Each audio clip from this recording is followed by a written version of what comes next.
Okay, the dust cover is back on now. Now what we're going to do is I'm going to show you how to change your chain tension. So on this one, on this particular model, all you have to do is loosen these two, and then there's a screw right there in the center. You can use your scrunch for all that, and all you do is you use these instructions. You turn it this way, and it's going to tighten your chain up. Let's go ahead and take this cover off and see what we've got going on.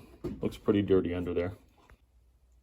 Okay, we've got that dust cover, or we've got that chain cover off now. We've got some cleaning to do here. And then we're going to go ahead and we're going to grease this sprocket. Okay, we've got it all cleaned. I'm just holding this down with my finger so that I don't lose my bar, so it don't fall off there. There's a peg right there. You want to align that back with your bar if you do take your bar off. And then you want to make sure that you have the sprocket, your chain in the sprocket correctly. We'll throw some grease on there, we'll put the cover on, and we'll get to work. Okay, we greased that sprocket and we put the chain cover back on. We cleaned up our workstation so the wife doesn't gripe at us. Let's go try out this saw. Okay, we're gonna start this. First thing we're gonna do is we're gonna start it in full choke. We have full, half, and that's where the choke is off, and then there's your kill switch. The bar is unlocked right now, so we're gonna crank this a couple times. Okay, now we moved to half idle, or half choke.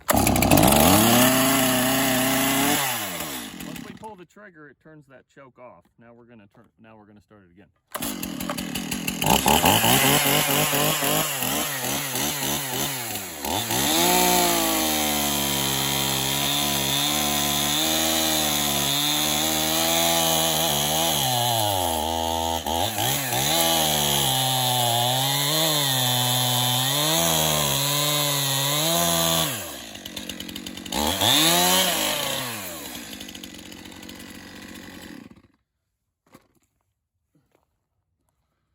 Those are ribbons.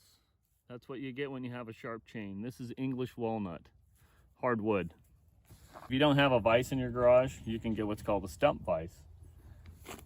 You're just going to put that into a stump.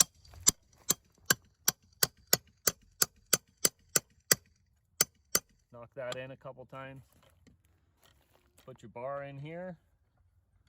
Tighten down your set screw on your bar. Keep your chain a little bit off of that. And when you go to sharpen your chain, again, you're going to put your, again, you're going to put your chain brake on so that you can't move your chain, and then you'll just proceed to sharpen this the way that I showed you in the workshop. So that was a little video on how to care for your Stihl MS271 or any other chainsaw. I prefer Stihl. They run a lot better for me. You've got a fuel reservoir and your oil reservoir. And when your fuel runs out, your oil's out. So always remember, when you refuel it, go ahead and fuel up your oil at the same time. You want that chain lubricated.